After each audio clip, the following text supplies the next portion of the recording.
Yo pagar por todo, tú no necesitas hacer las cosas. Tú estás mi esposa. Could I bankroll our future forever? Yes. Do I want to? Absolutely not. I have no desire to support a grown-ass man for the rest of my life.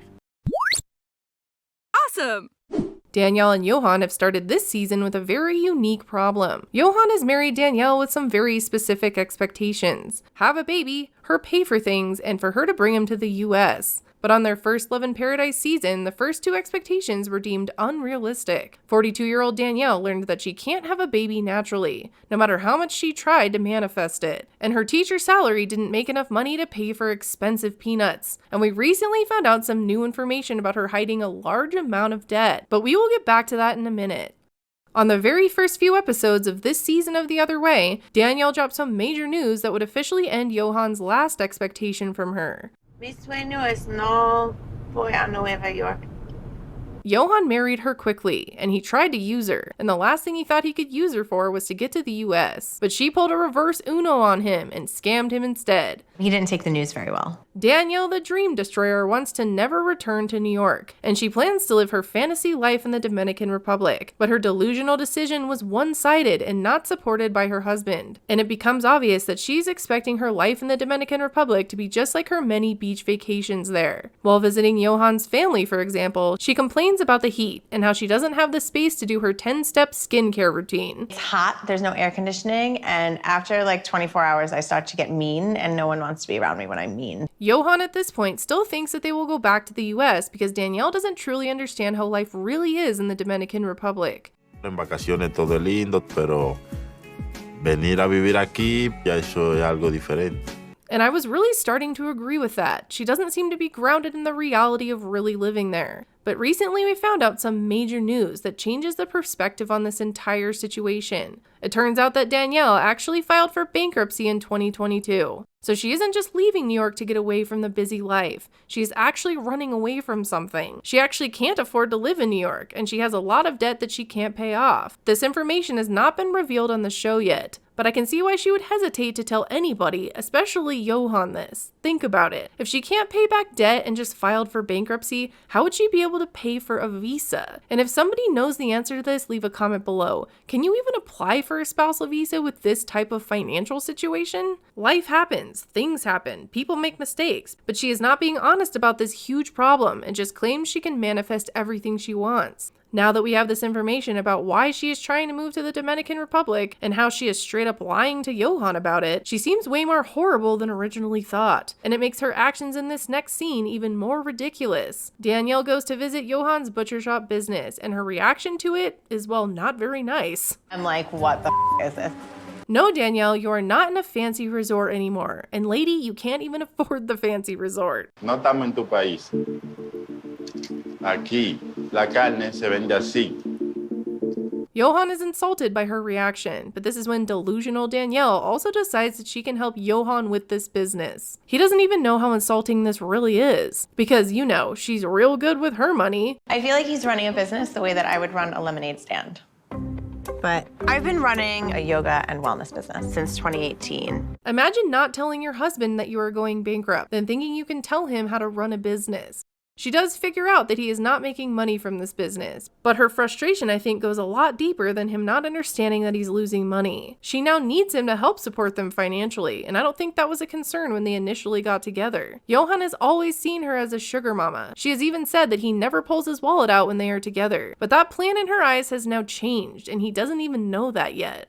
I hope he doesn't think that I'm going to be his sugar mama, because that's not my plan. She's worried about taking on his debt because she already has more of her own that she can't handle. And now she really needs him to help out financially for her to live her delusional fairy tale in the Dominican Republic. What makes this so ass backwards is that Yohan wants to go to the US to have more job opportunities. He said it's a hard life where he is, and he wants to move and make more money. But she is running away from her life in the US, so unless she can magically manifest all of this to work out, she is so screwed. She didn't marry this guy for his money and now needs him to step up. But at the same time, she's also demeaning his attempt at making a business work. She can't carry out any of the expectations he has for her, and now he can't live up to any of what she is expecting out of him. I sacrificed a lot to be with Yohan, so if he is still losing money 9 months from now, we're gonna have to close this business. So what exactly did she sacrifice? Did he poorly handle her money and make her go bankrupt? No. Also, she's looking more unhinged in each interview.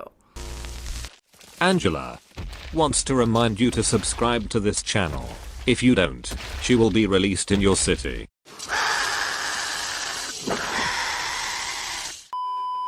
Today we're going to look at apartments so that I have a place set up to move into in a few months.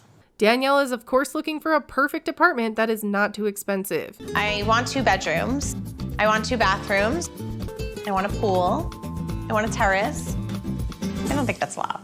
So once again, she has completely wrong expectations from the start. The apartment she looks at has everything she wants, but is not technically cheap. Bueno, el precio serían $2,000 mensual. $2,000 for a small apartment is something she could get in the US. The question is if she can even afford that, because the apartment she abandoned in New York was almost $3,500. Es linda, pero ¿puede ayudarme con alquilar?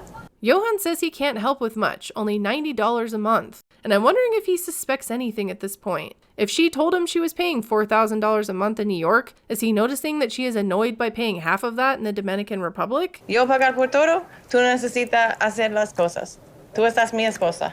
Again, she didn't marry this guy because he is rich, so her frustration is confusing. In his culture, the women work and do the housework, which I obviously don't think is fair. But these two are married, not engaged, not dating, married. And she married this guy because she thought he was young and attractive. And now she's complaining about how this won't work if they don't figure out a balance. Could I bankroll our future forever? Yes. Do I want to? Absolutely not. I have no desire to support a grown-ass man for the rest of my life. She's making so many contradicting statements. She wants a young guy that works at a resort, but also wants a fantasy life in the Dominican Republic that he can't give her. So to live that life, she needs to use her own money to do it. But she's hiding a huge amount of debt, so she can't afford the life she wants either. This is making my head spin. Te molesta pagar por todo y te molesta cocinar a tu esposo. Pero yo no quiero trabajar más. She also says that she doesn't want to work anymore, like at all. So is she also trying to manifest retiring? Like what? How? How do you retire if you don't have any money to retire? I mean, she technically could if she moved in with Yohan and his family with no air conditioning, but we know that she doesn't really want to do that. Again, Danielle's bankruptcy information has not been revealed on the show yet. Knowing this secret helps us understand her weird decision-making, but also makes her even less likable. Danielle is a new 90-Day Fiancé villain in my eyes now. I already didn't think their relationship would work out when she decided to not bring Yohan to the US. But knowing this secret she's hiding that will eventually come out makes me think that they really won't last. I just want to know what his reaction will be when he finds out he's really not going to the US with her. Let me know what you think of this couple. We will have to wait and see how this disaster plays out. Anyways, thanks for watching. Bye!